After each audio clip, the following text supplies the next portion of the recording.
Welcome to Compassion Speaks, where we give a voice to the nonprofits in the community.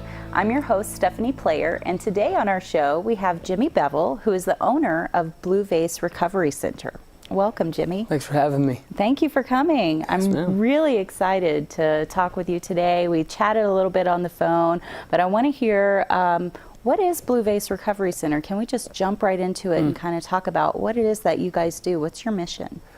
Well, our mission's that's a great question, by the way, but the key thing to remember what we're doing is we're working with individuals that are broken, individuals that are suffering. And what we do is we give them an opportunity to reprogram their minds. And it's a 5 to 6 month program where they come in, and it's an intensive inpatient program where we put them in a residential home. So my brother and I put this together, but there's two sides of the business. One part of it is the residential side where we house our clients, is the side that I take care of the most, where they get a chance to live with each other, learn new tools, cook for each other, chores, kind of just get back to restructuring their lives. And communication is the key thing, and so if we are struggling, they can communicate and work through issues. But there's also the Blue Vase recovery side that allows the facility part where we do the clinical side, where Dr. Brian Merrill is our psychologist, meets with our clients every week for an hour each, and allows them to have about 30 hours of therapy a week. But the cool thing is there is also the time that we get at the homes. There's a lot of therapy that goes on there. So you think that there's just therapy that goes on at the clinic and many will just go home, like a lot of places that we know, and they'll come back a little bit later, maybe get an hour a week. We give them 30 hours a week of therapy, and it's really intensive, but we really do it in a different approach. What we really want to do is bring a whole different philosophy of how to recover. Instead of just saying, well, this is the only way, we make it not cookie cutter. We make it a little bit of a different approach where it allows them to be themselves, find their own identity, and go through the struggles of finding what their priorities are, what their purpose and what their why is. But we do it in a team approach where they can kind of find sobriety through each other, through unity. And my family, even my father who moved up here full time to work with us, was a football coach. And my brother, my oldest brother, there's 4 of us, coached for the Seattle Seahawks. Wow. And so we have a different approach where we want to be open and approachable and let our clients know that we love them. So we're very selective who we take in, because we're a team. And so if we take everybody, a lot of the times you lose that integrity of what we're trying to build. And so we take care of each other, and they find that there's a lot more pride that goes into it, and they realize that that brand of Blue Vase, you could say, the clients are building it, so they represent it. And they find a lot of happiness in that, but we don't lock them up, we don't put them in a hospital, we don't cook them up and eat them. We let them be in the community. We allow them to find who they are, and yes, they have their support group and they watch each other, they take care of each other, they find responsibility with one another. But the best part about it is they're always in the community where our community needs to know that there is an issue. Right. And that we're not just criminals or anything of that sort. We are people that are trying to heal, and that we have a disease, and there's a way to restructure our minds and restructure our priorities and keep it what's most important. And so what we do, to tell you the truth, to make it simple, we build a connection. The opposite of addiction is not sobriety. It's connection. It's bond. And we feel like the connection that they had to a drug or to the alcohol, they find that if you create it in unity and in love and in compassion and treating someone with dignity, they will never go back to that drug. And it's not beating the addiction, it's beating the behaviors. It's learning how to restructure the behaviors. And so it's great to be in the community. Sholo's starting to notice that they call on us. We have 17 guys, and who better workforce than 17 guys that come and help you. So we've been in the community out and about, and know that we're not just a bunch of bad people, but really a lot of fun. And we're finding that there's a lot of happiness that comes from sobriety and the connections that we build. And so if I could reach out to anybody that's struggling with addiction or have it in their family, love that individual, even if they're struggling, even if they're making mistakes. Love them. Build a connection, because that's what the addiction's towards, what they're connecting to. Right. And so we feel like we're finding some success there. And so everything we think we know about addiction is wrong. We feel. Yeah. And so we're giving them something that they can really hang their hat on. Give them those tools. And then how do I apply? Right. That's the question. Well, and that's everything that you've just mentioned, you know, is so impactful, you know, to know what kind of approaches have been used in the past when it comes to addictions, and to have, because there are a lot of programs out there that are very cookie cutter. I like that you mentioned that, and that doesn't apply to everybody in their lifestyle, and it does almost pull them to a path that maybe is not natural for them, and turns them maybe into somebody that they truly don't connect with. Put them back in the community. How much would they struggle? Right. You know, I don't know who I am.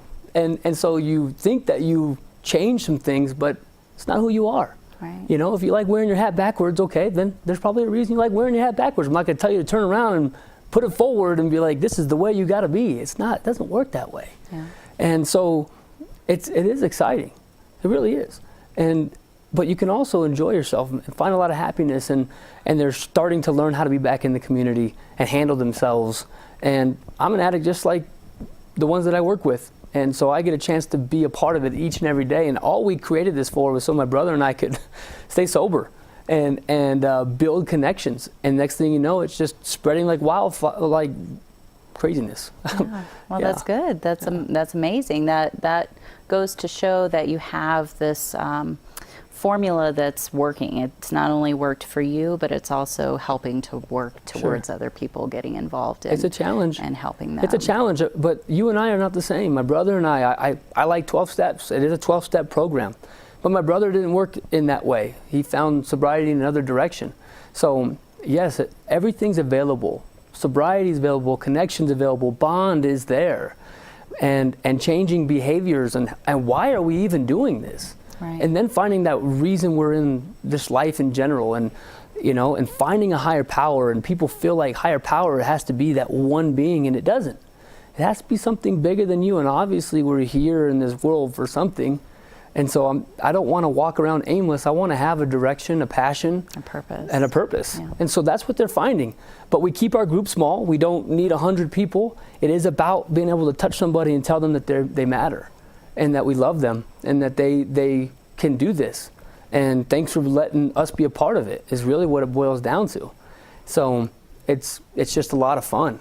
That's awesome. And all in all. That's awesome. So I kind of want to segue now into, because I'm moved by what you said, and the success rate that you've had with this, and how many people you've been able to help just in the last year that you guys have been functioning now. So I'm sure that there are people who are watching this right now that are saying, gosh, that sounds amazing. What can I do to help? You know, since you have a residential facility as well as the clinic, can people donate any items like, you know, hygiene products or Always. toiletries or, you know, paper goods, any of those types of Everything's items? available. Anything helps. I mean, it's just like your kid going to college or anything of that sort.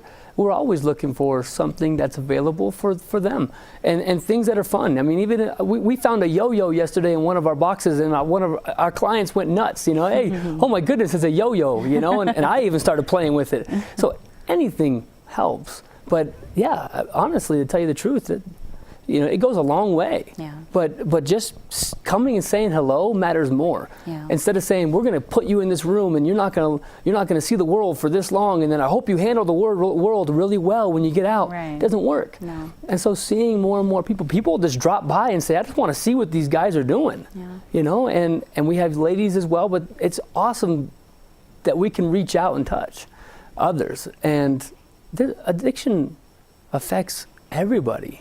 It's somewhere in your life. We're all addicted to something, whether it's your phone, whether it's food, whatever it may be. It can go all the way to your core, and it's not an easy thing to handle.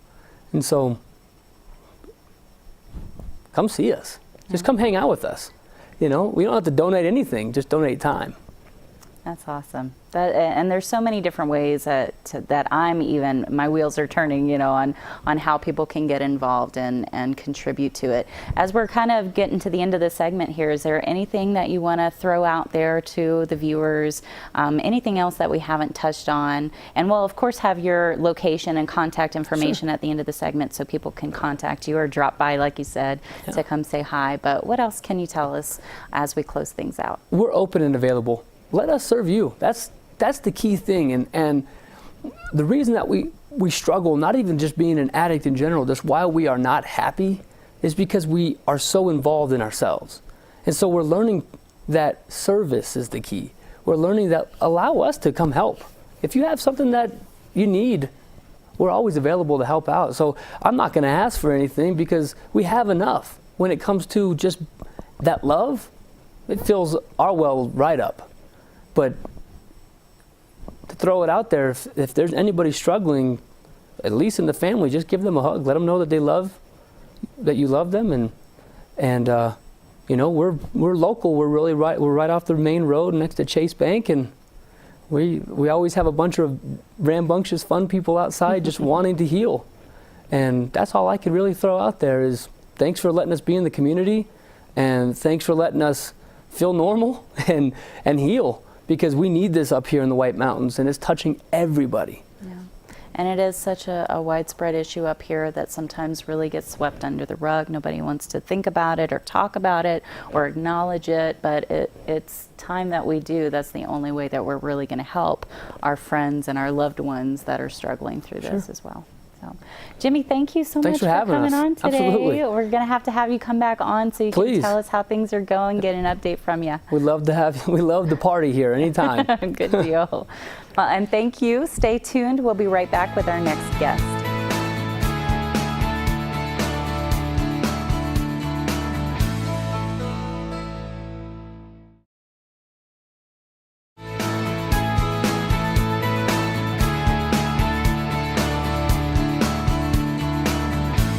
Welcome back to Compassion Speaks. Joining us now on the show is Jim Hillebrick, the Business Development Specialist for Sue's Crew. How you doing today, Jim? Good, Stephanie. Thank you. Thanks for having us on the show. Thank you. I'm excited to have you guys on. This first time that you guys have been on Compassion Speaks. Yes. So I am thrilled. You and I have talked over the years about Sue's Crew, and I've heard about all the wonderful things that you guys have been able to do with this walk that you guys do every year. Yes. But a lot of people that are tuning in today may not have heard about it. It is your 5th anniversary walk coming up this year in May. But let's just jump right into it. What is the Sue's Crew walk, and how did it come about?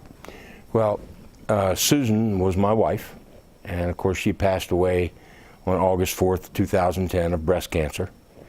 And my daughter Kristen in Maryland, she still lives in Maryland, the way she had to handle it was to do something positive, to make this negative a positive. So she started Sue's Crew back east. So then I went through some medical issues. I actually had a quadruple bypass. Wow. And when I came out of that, I thought, I need to do something. So I thought I'll start Sue's Crew here. So the first year I walked, and again, I can't add, so this is how this happened. Everybody asked me, how did it become 30 miles? And the first year I wanted to walk a marathon, so I did it by myself. Thought I was walking 26 miles, but when we remeasured it, it was 27 and a half. And then I was upset because I was that close to 30 miles. Oh, wow. And that's how it became 30 miles. Hey. So, and it's still 30 miles. Our course is the same since year one. We're not going to change our course. And it's a lot of fun. It's a great day. This year's walk is May 14th, and it's a very emotional, happy day.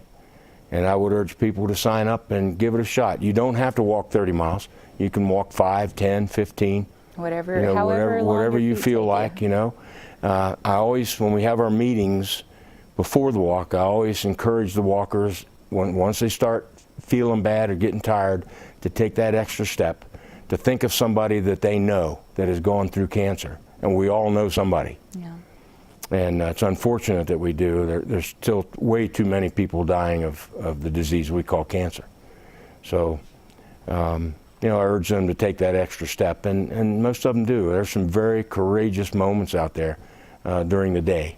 You know, last year when I walked, you know, I didn't feel that great, but I kept plugging along, and I ended up really being last, and it took me 12 hours to walk 30 miles. Good Lord. But you did You it. know, I might as well have brought a roller skate. I could have done it faster. But we had other people. We have one girl, her name is Michelle Hansen, and she got to about the 27-mile marker and got physically sick.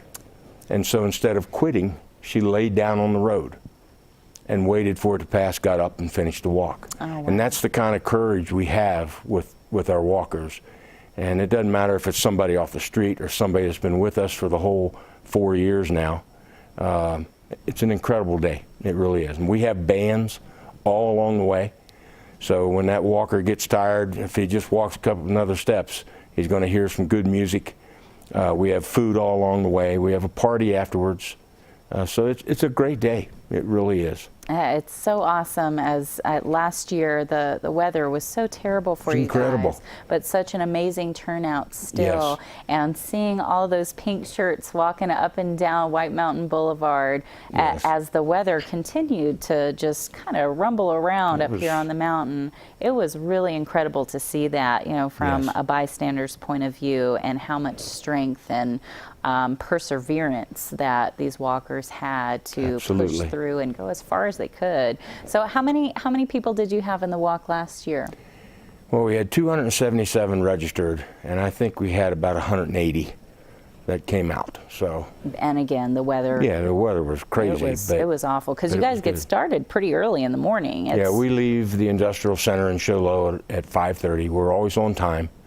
The Show Low Pep Band plays the national anthem, and you know, we have orange juice and things for walkers to pick up to get some energy, and we have music playing, so it's a lot of fun. We get fired up before we go. Oh, you got to, and keep that energy going. And I'm glad Yes. you mentioned too that there's all these different stops along the walking path. Yes. That people can sit down and rest. They can rejuvenate, get some water, get Yep. some food, hear some awesome music to kind of get them Yeah. back in that, you know, mood of, okay, I can do this, and really pep them up to continue going on. Yes. But let me kind of switch gears here a little bit and talk about what benefit does this walk have? You know, there's a purpose behind it outside of just bringing awareness to breast cancer and cancer in general. How does participating in this walk or contributing in some way to this walk, how does it help this community? Yeah,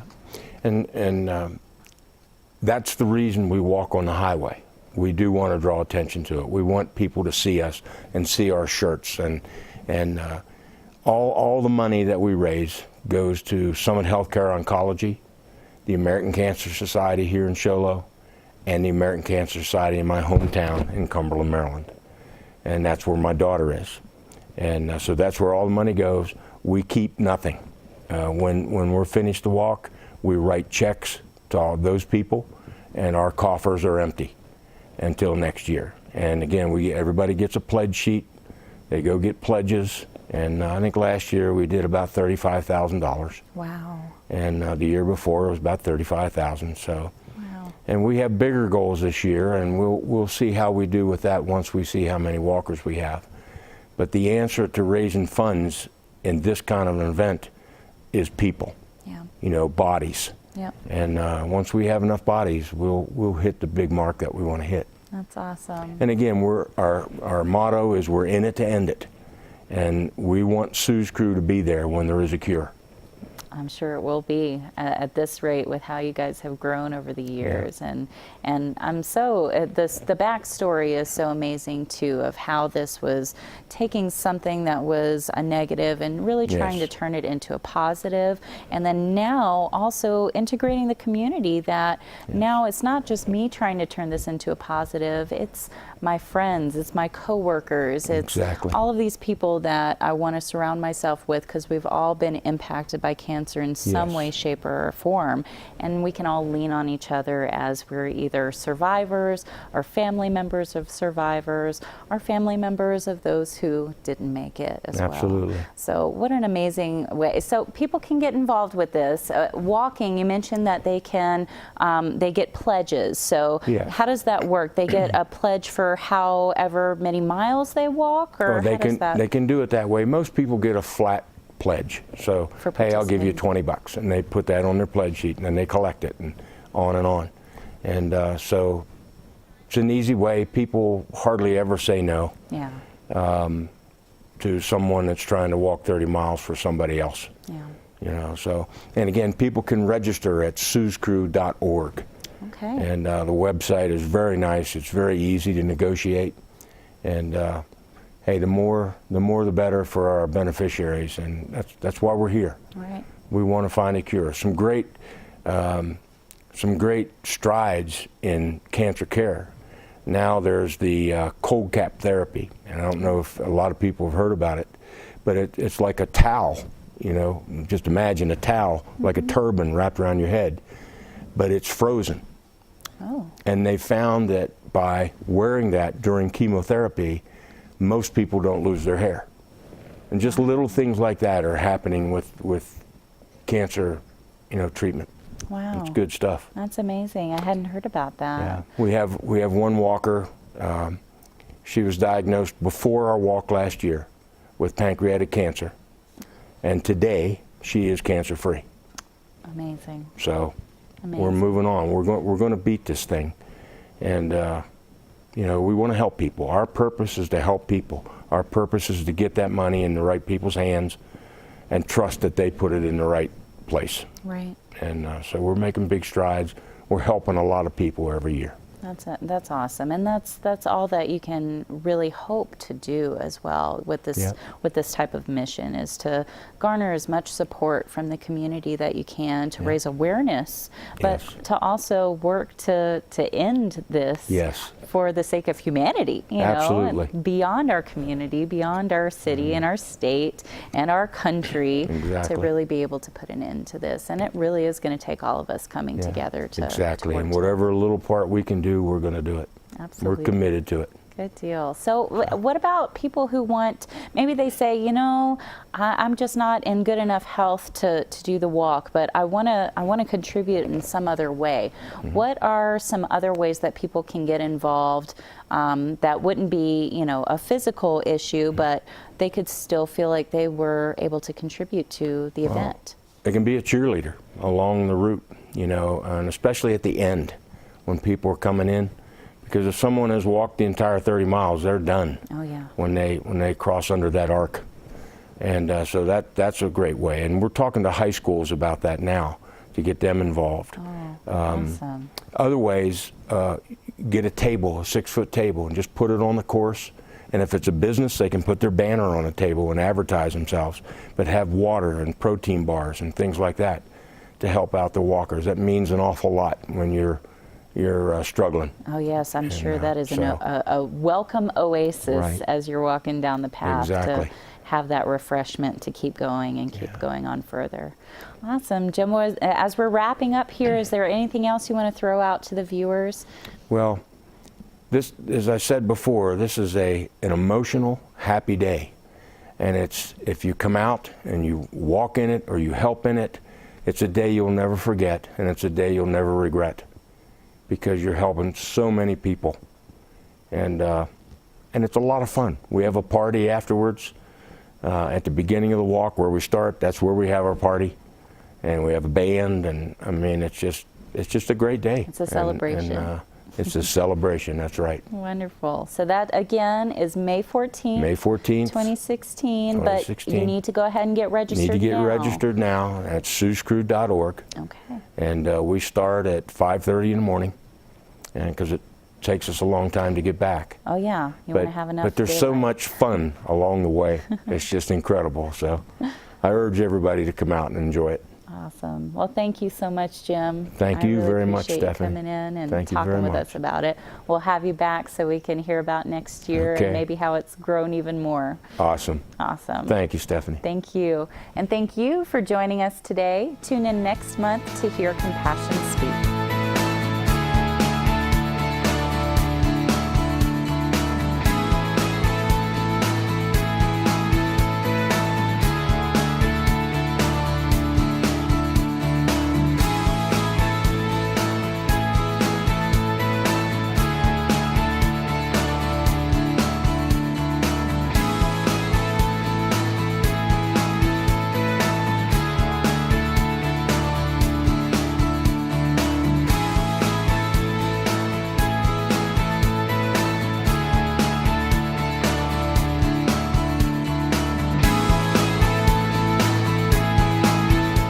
The White Mountain Safe House is a private nonprofit program dedicated to providing shelter, care, and advocacy for victims of domestic violence. If you or anyone you know is in need of services, please contact our 24-hour hotline at 928-367-6017. If you would like to support our organization in any way, please visit our website for more information at wmsafehouse.org.